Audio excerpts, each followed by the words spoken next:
მე ვიყავი იმაში გურიაში მქონდა აი კალანდობამდე რაღაცა საქმე მქონდა და საერთოდ ეხა ხო არის ის რომ კახეთი საქართველოს ბეღელია და უფრო მეტი რაღაცა მოდის და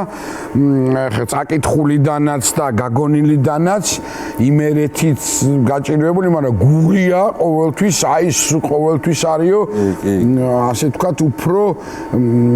ესეთი ნათქვამი რა გამომივიდეს, უფრო მეტი მოსავალი არ მოდის, წვალობს ხალხი. ნაკლებად შემოსავლია. ხო, და სულ მქონდა ესეთი განცდა რომ რაღაცა ისედა მოხდი კარგ ოჯახში სამწუხაროდ არ მახსოვს რა სადაც ბიჭო რა ვიცი შემიყვანეს მარანში და კუპატი გურული კუპატი და ესო ჩვენ ღვეზელი და რა ვიცი ეხა და ის იყო კიდე რაღაცა მთლიანად მოხარშული ბეჭი იყო რაღაცა და აი ღვინო და აუ მეთქია და შეგენაცვალე და რიდით ვარ მაინც რა ახლა ისე როგორც კახეთში ვერ ვჭამისე რა არა და მოდის ეს გემრიელობები და აი გურული მეუნება ახლა ჭამე მაინც ძამა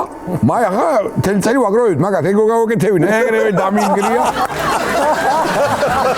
ეგრევე დამინგრია რომ მეგონა ეს ხალხი ასე და ასე გეივა აგა თელწერი ვაგროვებთ